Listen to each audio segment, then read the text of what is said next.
اللهم صل على محمد وآل محمد. بسم الله الرحمن الرحيم والصلاة والسلام على سيدنا Muhammad wa alihi الطيبين الطاهرين. En el nombre de Dios, el compasivo, el misericordioso, que las bendiciones de Dios sean con el profeta Muhammad y los inmaculados de su familia. En estas sesiones acerca de las corrientes y escuelas teológicas del Islam, en la sesión anterior hablamos o comenzamos a hablar acerca de los salafíes, el movimiento que estableció Ibn Taymiyyah, Ahmad Ibn Taymiyyah, y que si bien comenzó como una forma como una reacción a todas las reformulaciones del Islam sunni que se dieron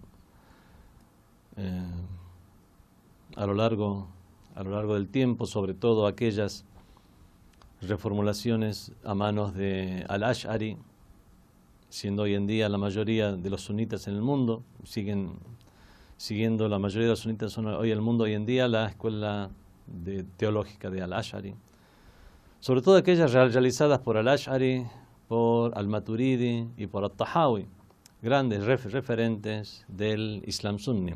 Si bien comenzó como una reacción de esta manera, y elevando la consigna de reflotar las ideas de Ahlul Hadith y de los Hanbalíes, anunciándose él como un seguidor de Ahmad ibn Hanbal, finalmente anunció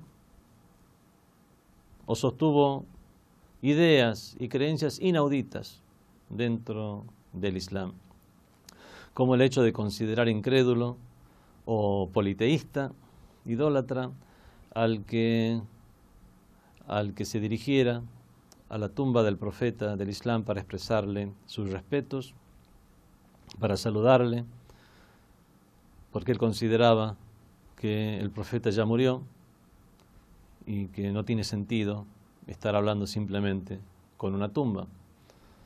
Siento que en el Islam todos los musulmanes conocemos la ley del Corán, que por ejemplo respecto a los mártires dice: وَلَا تَحْسَبَنَّ الَّذِينَ قُتِلُوا فِي سَبِيلِ اللَّهِ أَمْوَاتًا بَلْ أَحْيَاءٌ عِنْدَ رَبِّهِمْ يُرْزَقُونَ. Y no consideres que aquellos que murieron en la causa de Dios están muertos, sino que están vivos siendo agraciados por su Señor. O como el hecho de que cada musulmán en sus oraciones, dentro de sus oraciones, dice: Assalamu alayka ayyuhan nabiyyu wa rahmatullahi wa barakatuh. La paz sea contigo, oh profeta de Dios. Así como la misericordia y bendiciones, como su misericordia y bendiciones.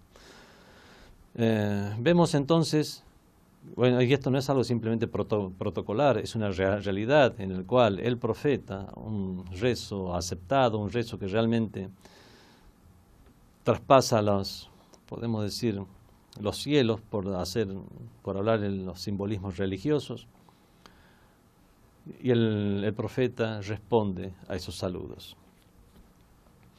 Vemos que el profeta está vivo y que así como a una persona muy piadosa, muy devota, mientras está viva, podemos decirle: por favor, recuérdanos en tus rezos, cuando estés rezando, pídele a Dios por nosotros.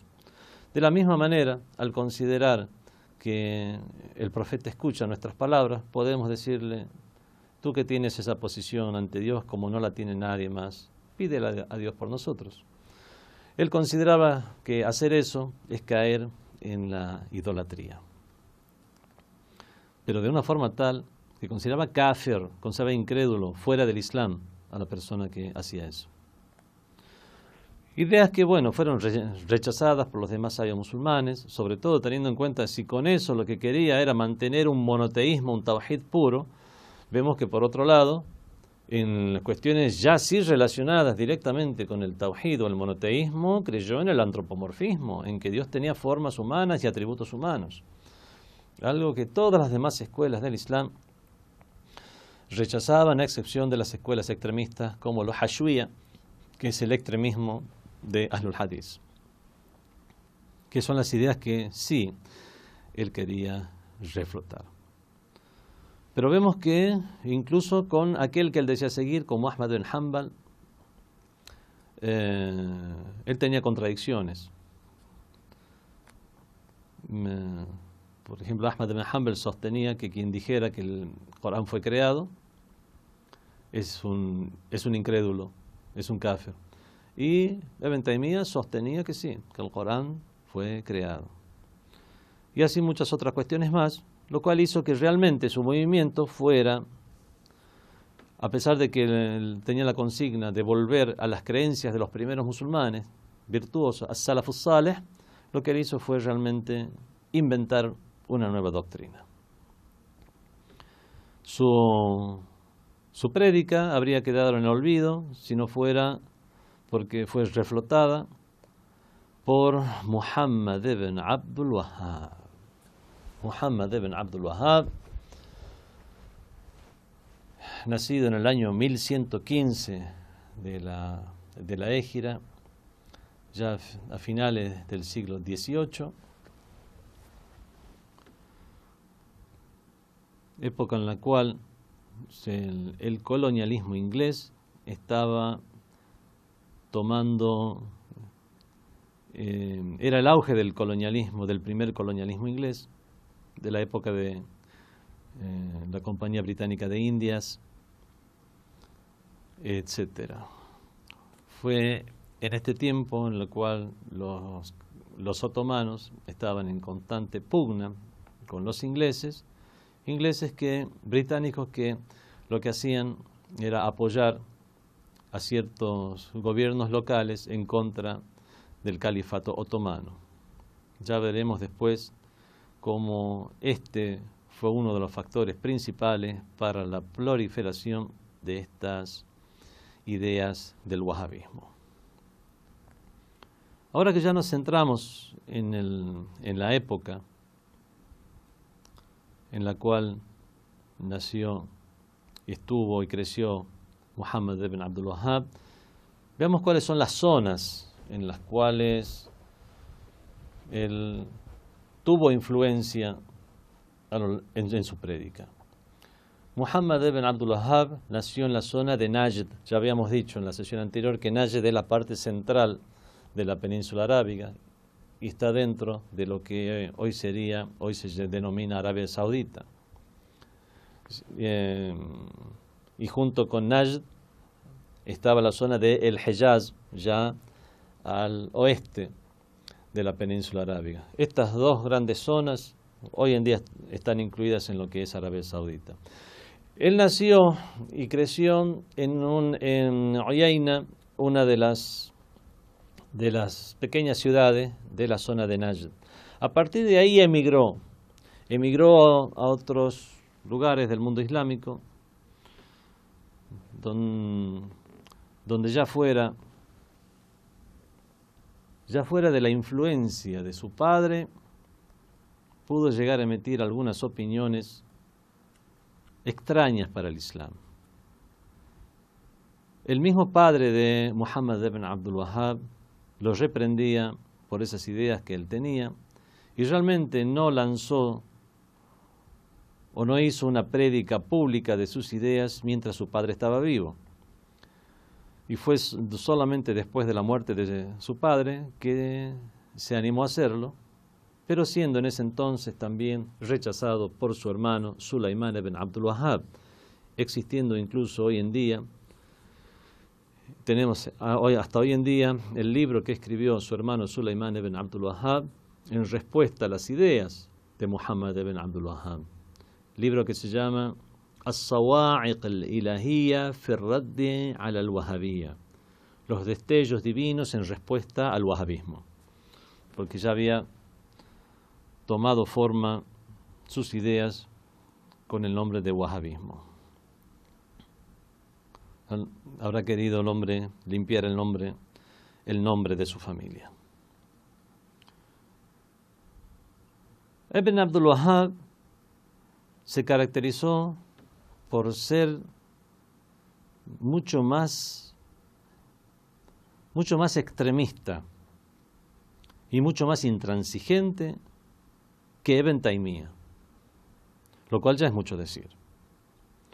desde que consideró no solamente que aquellos que no siguieran sus métodos eran cáfires, él hacía takfir. Lo mismo que hacen estos grupos hoy en día, estos grupos de extremistas musulmanes, o que se dicen musulmanes. Hizo takfir de todos los musulmanes que no siguieran su método.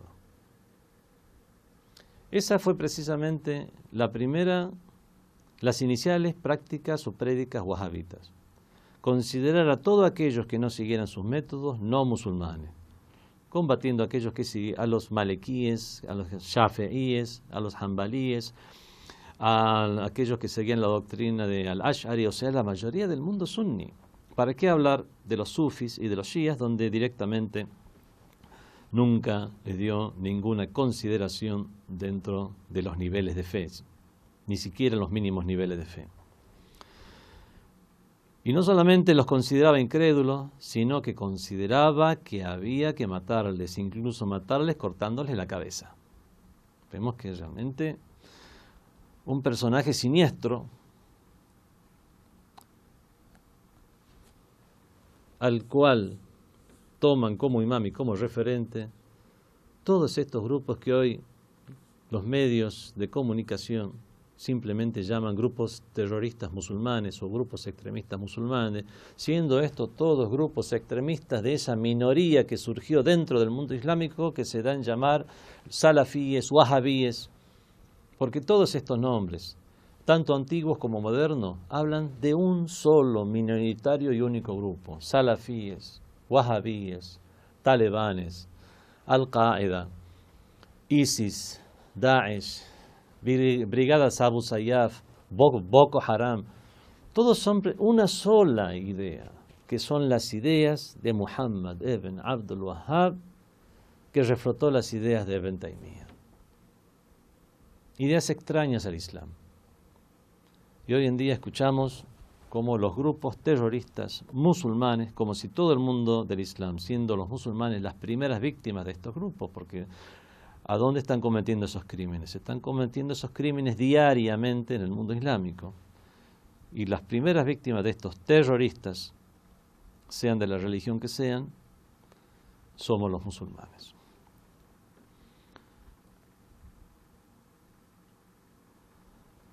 Estas ideas que propuso, que anunció Muhammad ibn Abdul Wahhab, no fueron aceptadas por otros sabios del Islam.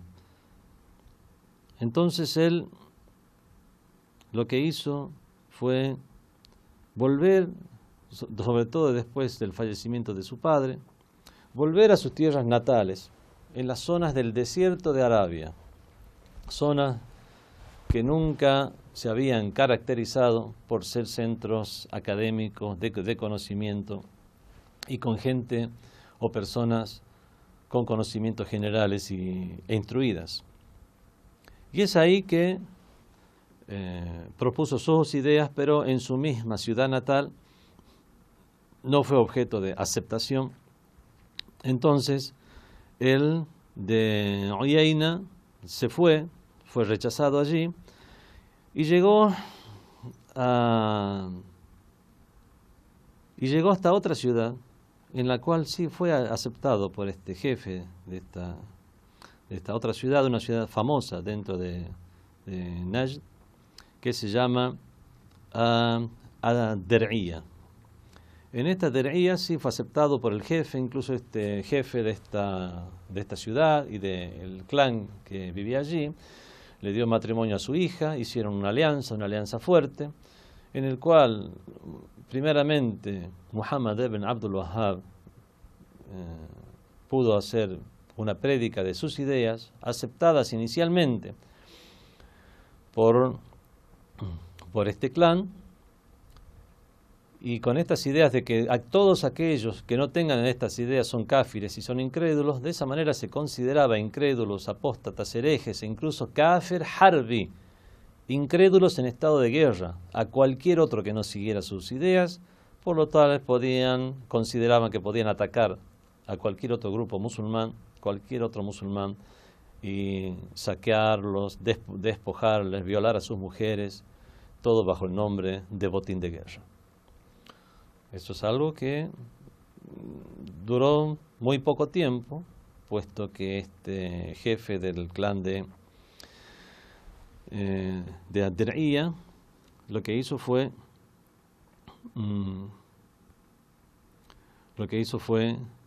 aprovecharse de esta situación, y todos estos saqueos, todos estos asaltos que ellos hacían, porque esta tribu eran salteadores de caminos, esa era su función, esa era su máxima entrada de ganancias. Es algo que muy rápidamente se convirtió en una estrategia para acrecentar el dominio y el territorio. El jefe de este clan era el abuelo de los sauditas, Muhammad ibn Saud. De esta forma se produjo esa unión tan estratégica entre Muhammad ibn Abdul Wahhab y Muhammad ibn Saud, y donde ya incluso estaban emparentados, donde uno era el pilar religioso y otro el pilar político-militar. Lo que hacía Muhammad ibn Abdul Wahhab es dar dictámenes religiosos donde le permitía todos estos saqueos y asesinatos sean realizados en nombre del Islam. Siguieron con su saqueo de caravanas, pero esta vez bajo el nombre de botines de guerra, como si fuera un botín del mismo mensajero de Dios. Atacaban a los peregrinos que iban a la Meca, o bien despojándoles de sus posiciones, o bien cobrándoles un ushur. Un ushur sería cobrándoles el derecho, un derecho de paso. El ashar es aquel que no deja pasar a alguien a menos que una persona le pague. Hacían esto, obviamente, eso se convirtió en una gran entrada de dinero, con lo cual pudieron comprar armas, con la cual pudieron anexarse otras aldeas, otros pueblos.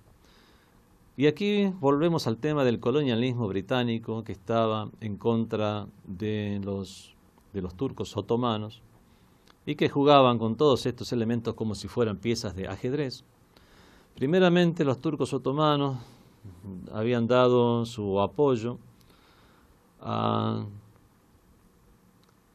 la familia de los Shurafa, que es un clan que tenía entonces la gobernación de la Meca, Medina y muchos otros puntos estratégicos de la península arábiga, y que se levantaron, o por lo menos tuvieron una postura en contra de los otomanos. Por esta postura es que fueron apoyados primeramente por los británicos, pero después perdieron ese apoyo de los británicos al ver que simplemente se iban a convertir en otros musulmanes más que también iban a defender los intereses de los musulmanes. Y es por eso que apostaron a diferentes grupos de asalto, fuerzas de choque, que son estos grupos de salteadores de camino, invirtiendo en la familia Saud.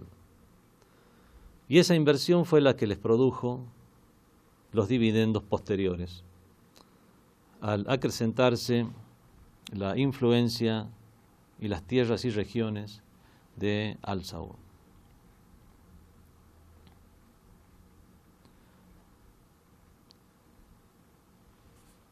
El Sheikh Muhammad ibn Saud falleció en el año 1206 de la Égira lunar, pero luego de él sus sucesores continuaron con sus métodos y creencias, porque le estaban dando realmente resultados en la expansión de su poder y territorios. En el año 1216, el entonces príncipe saudita, wahabita, invadió Karbala, Fue una invasión que nadie se esperaba en ese entonces, en el cual mataron a unas 5.000 personas en tan solo unos días, en los cuales llegaron, cometieron esas matanzas, cometieron saqueos, robaron las puertas de oro del santuario, bueno, y muchas otras cosas de valor que existían.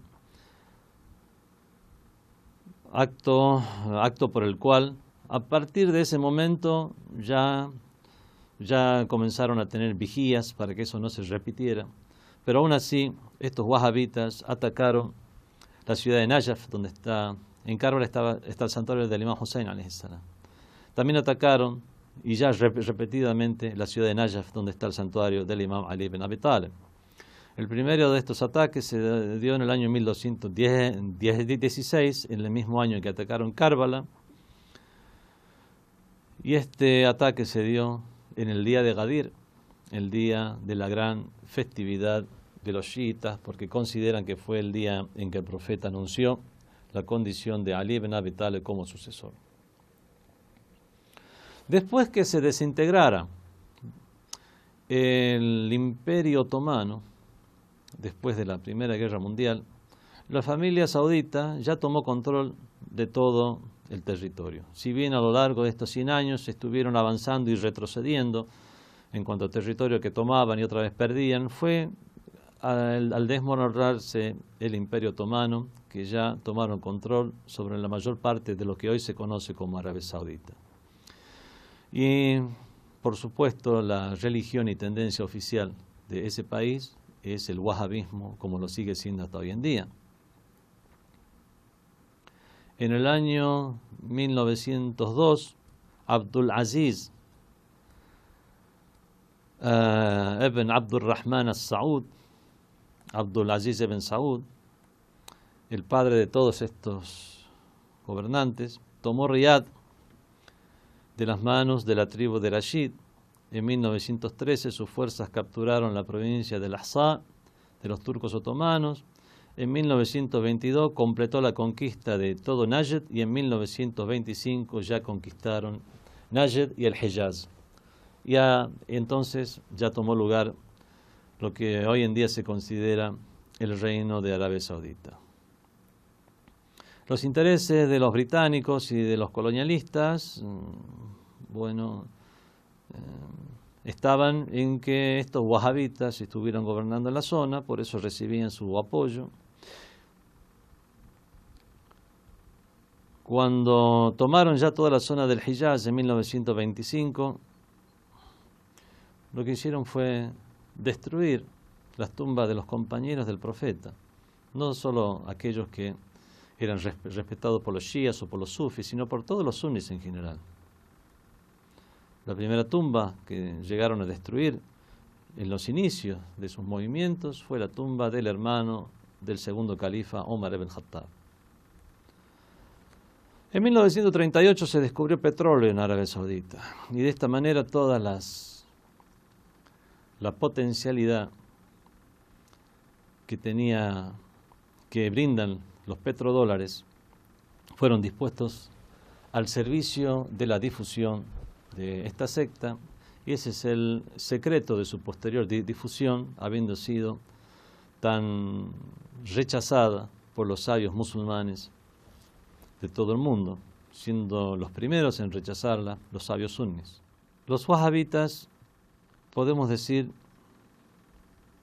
que sostienen las mismas creencias que las formuladas por Ibn Taymiyyah.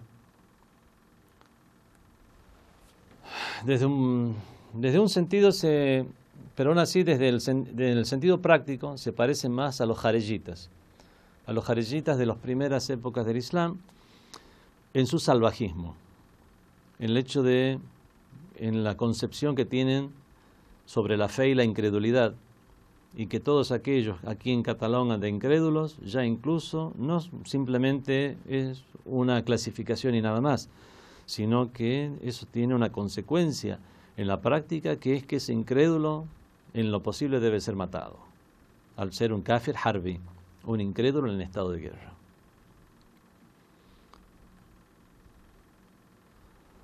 Al tomar las zonas del Hejaz y hacerse ya de la Meca y Medina, y después de haber destruido las tumbas y sepulcros de todos los compañeros, de todas aquellas tumbas que se encontraban en el cementerio de Baqía en Medina, ya se propusieron destruir la tumba del mismo profeta del Islam. Fue en ese momento cuando ya sí comenzaron a formarse ejércitos de parte del resto de las regiones musulmanas, lideradas por Egipto en ese entonces, para atacar en defensa del Islam a estos wahabitas, razón por la cual se sintieron en peligro y se hicieron atrás y dijeron: hasta aquí llegamos, vamos a observar el respeto por la tumba del profeta del Islam y no la vamos a tocar y la vamos a dejar tal cual como está. Lo cual, por la gracia de Dios, es algo que continúa hasta hoy en día. Pero aún así, los grandes promotores de este wahabismo, como el ya fallecido Sheikh Ibn Baz, líder del wahabismo contemporáneo, en sus clases se ufanaba, las daba sus clases en la ciudad de Medina y se ufanaba, pasaba con su bastón, llegaba hasta la mezquita del profeta, a unos cuantos metros de la tumba del profeta del Islam, y se ufanaba diciendo: me enorgullezco de haber estado 30 años viniendo a esta mezquita y nunca me acerqué a ese lugar de idolatría, señalando la tumba del profeta, y dijo: este bastón mío me sirve mucho más que esos restos que se encuentran allí. Astaghfirullah, y que Dios me perdone por transmitir estas palabras. Y es por eso que hoy en día siguen con sus ideas de considerar que cuando los musulmanes se acercan a la tumba del profeta están cometiendo incredulidad. Entre las diferentes cuestiones que los wahabitas consideran incredulidad es